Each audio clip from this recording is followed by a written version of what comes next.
This is a video for Pre-Calculus, Unit 1, Topic 4, Rational Expression Solving and Simplifying and Polynomial and Rational Inequalities Test Review.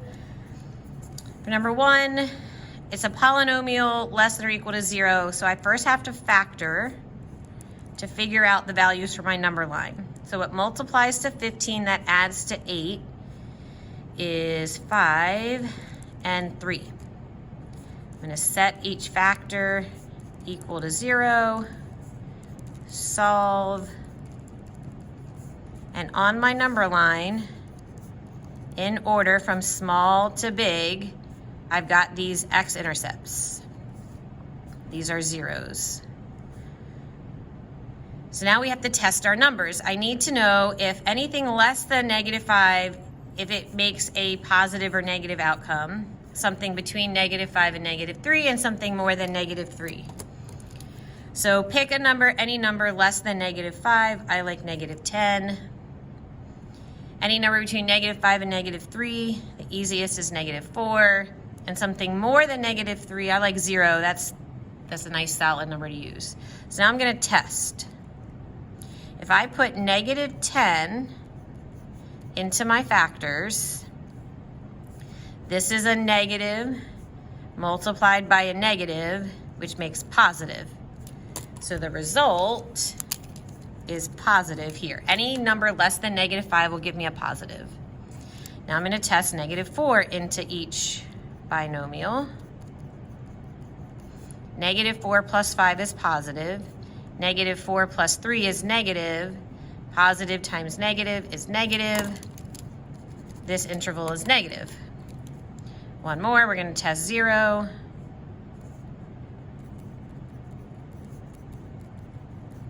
Positive times positive makes for a positive. And then this problem says less than or equal to 0, which means negative. So my negative interval is just that portion. So my answer, any x that makes this expression negative or equal is between equal -5 to -3. The inequality way is x is less than or equal to -3 and greater than or equal to -5. This is the preferred notation in pre-calculus. Okay, solve and check for extraneous solutions. I need a least common denominator between 3n, n, and 3. So that's a 3 and an n, 3 times n. So I'm going to multiply every numerator by 3n and simplify. So let me just bring down everything I've got. Oops, equals.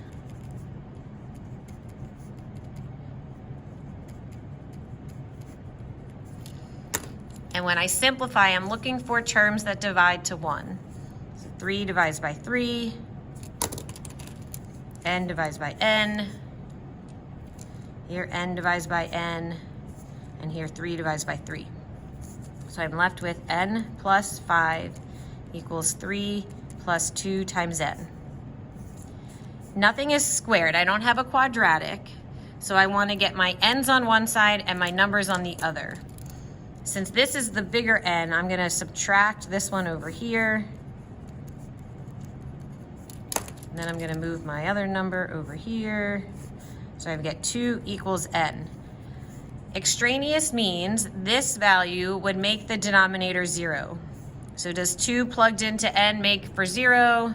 No. 3 times 2 is 6, so that is my answer. In 3, I have to factor this denominator first.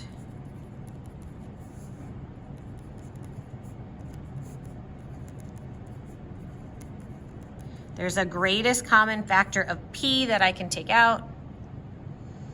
And so now my least common denominator is p times p plus 2. Because we already have the p here, we have the p plus 2 here, this has both. So I'm going to multiply every numerator by p and p plus 2. By p plus 2 times p plus 2. And if you, from this step, can divide parts to 1, you can do that. Because it's a test review, I'm going to show all my steps. I'm going to bring down this numerator and denominator.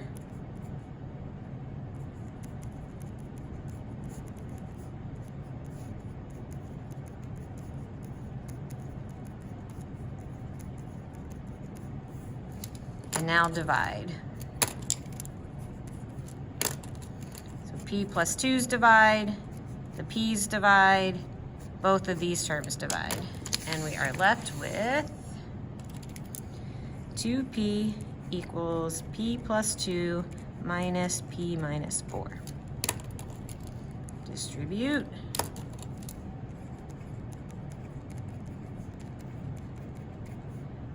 Combine like terms. I'm running out of space.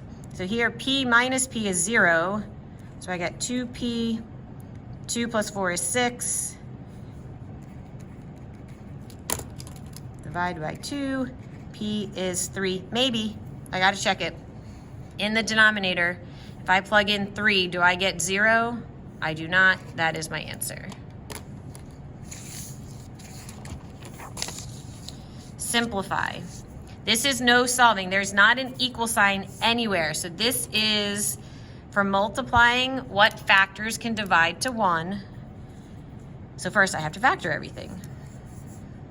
X squared minus 25 is the difference of perfect squares. X squared and 2x have a greatest common factor of x. And now what divides to 1? X plus 2 divides to 1. X minus 5 divides to 1. And I'm left with x plus 5 divided by x. These x's cannot reduce. This is one term that's attached. Dividing is multiplication in disguise.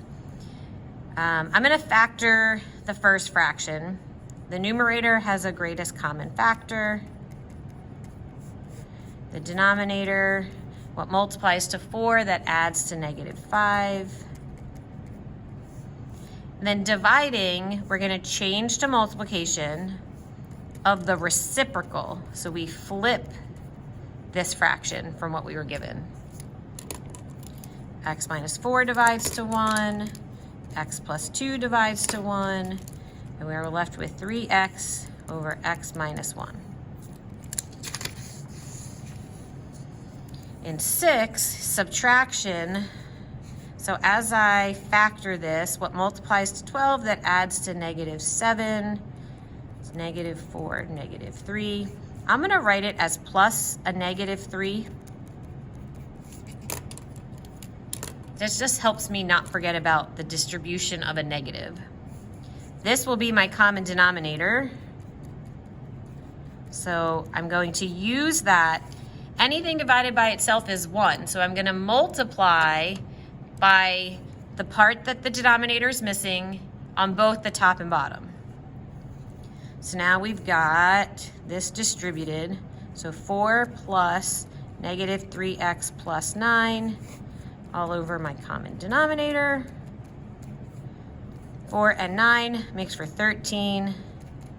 Plus a negative, I'm just going to write as minus. Keep the denominator, because we've now simplified. I've combined the terms with subtraction. Oh, now we've got adding. Factor. There's a greatest common factor. X times x plus 4 is my greatest common factor. So this term needs the x plus 4.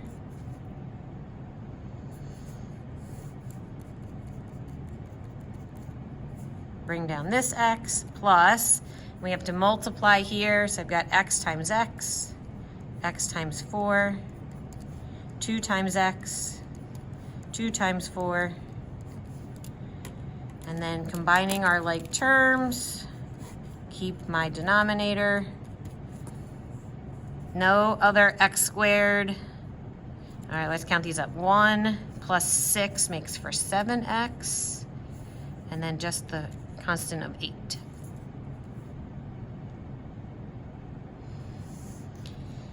I noticed that this might factor. Anything multiplied at 8 that adds to 7?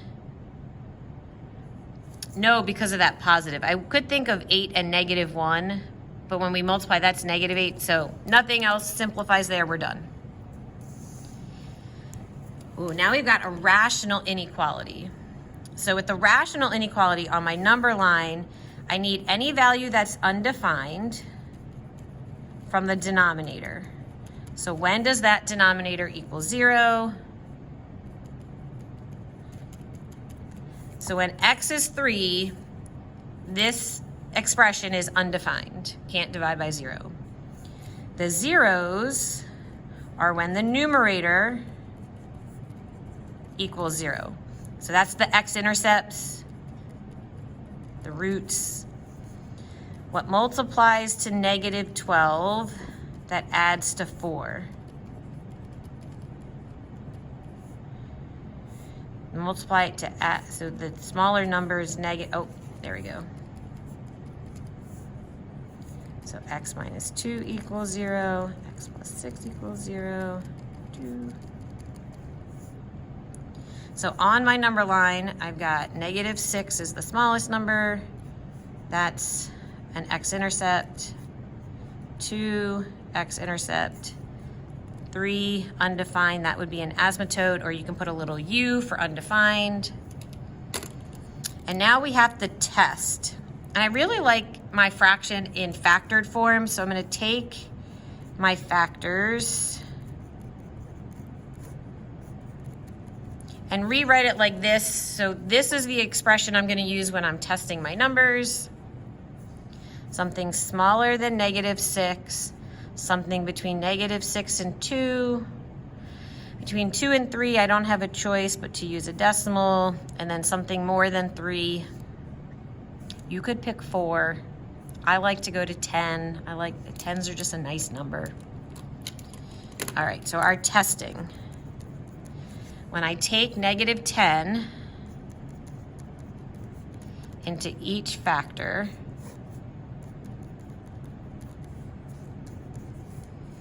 negative 10 minus 2 is a negative. Negative 10 plus 6 is a negative. Negative 10 minus 3 is a negative. Negative times negative, positive. Positive divided by negative, negative. Whew, negative. We got 3 more to go. I'm gonna plug in 0. So I've got negative times positive, because this will be negative 2 and positive 6. That's negative. 0 minus 3, negative. Negative divided by negative, positive.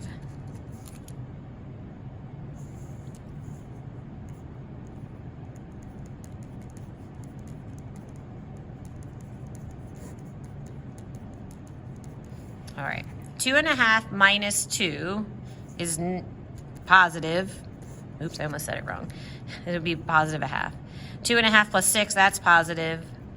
Negative 3 plus 2.5, or 2.5 minus 3, that's negative. So positive over negative, negative.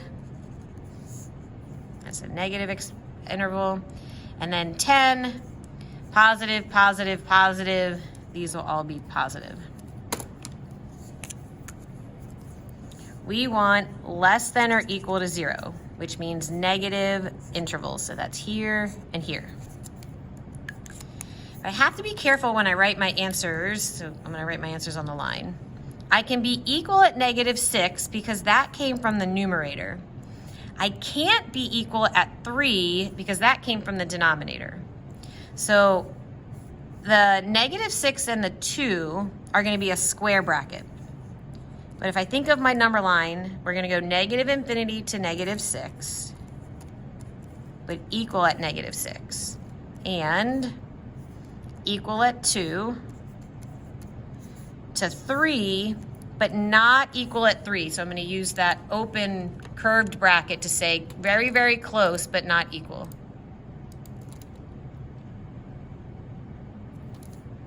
If you like the inequalities, this is every x less than or equal to -6.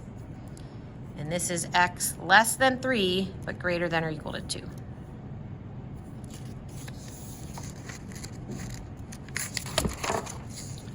Oh my, it's a whole page of factoring. All right, some good factoring practice. What multiplies to -32, that adds to -4. So you can say, if you have to write them all out, you can do 1 and 32, 2 and 16, and you can write them all out like that, but that's a lot.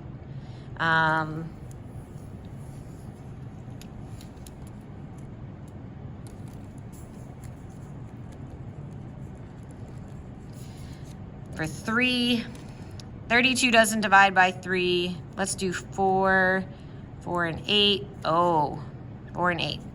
So we've got -8, +4. Because to add to a negative, the bigger number has to be negative. What multiplies to 2, that adds to 3, is 1 and 2. Multiplies to -5, that adds to 4, it's going to be 5 and 1. +4 makes the bigger number positive and the smaller number negative. 14 is going to be +2, +7 to add to 9. Multiply to 4 and add to 4 is x plus 2, x plus 2. Multiply to 18 but add to -9 is going to be a -3 and a -6. Multiply to 9, but add to 6 will be a +3 and a +3. Multiply to 8, -8, and add to 2. That's going to be a 4 and a 2, but a +4 and -2. Multiply to 8 again, 4 and 2, but add to -6. They're both negative. Negative times negative is positive, so that's okay. Oh, finally a different kind. Okay, difference of perfect squares. X squared is x times x. 16 is 4 times 4. I need to make them conjugates, which is opposite signs, so that when we multiply these back together, we get x squared minus 16. What numbered square is 64? 1 positive, 1 negative. What number squared is 4? It's 2. 1 positive, 1 negative. It's tempting, but this one now, there's no subtraction, so it's not difference of perfect squares. There's a greatest common factor I can divide out.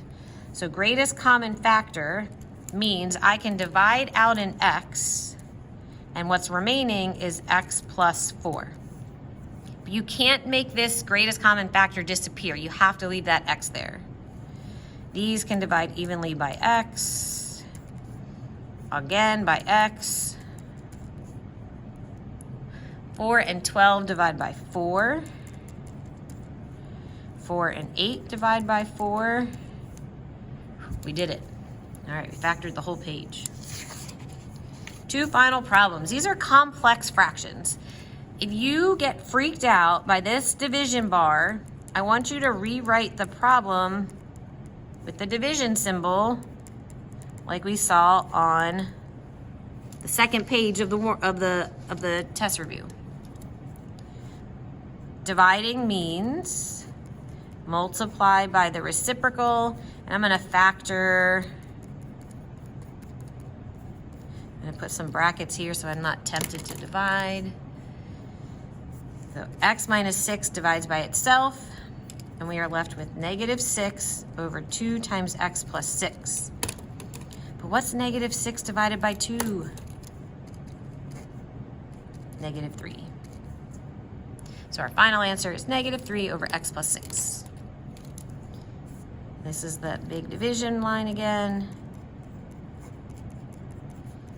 If you like it better this way, you write it with that division symbol.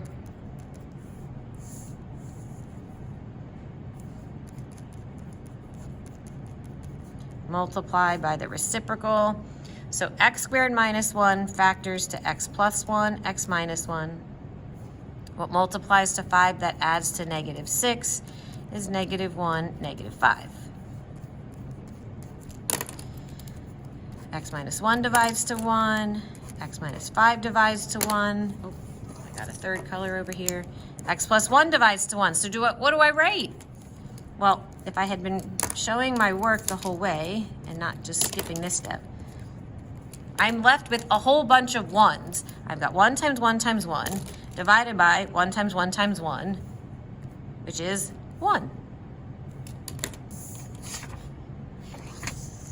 All right, that's the end of the test review. Make sure you can do the whole thing confidently, independently. You are ready for the test.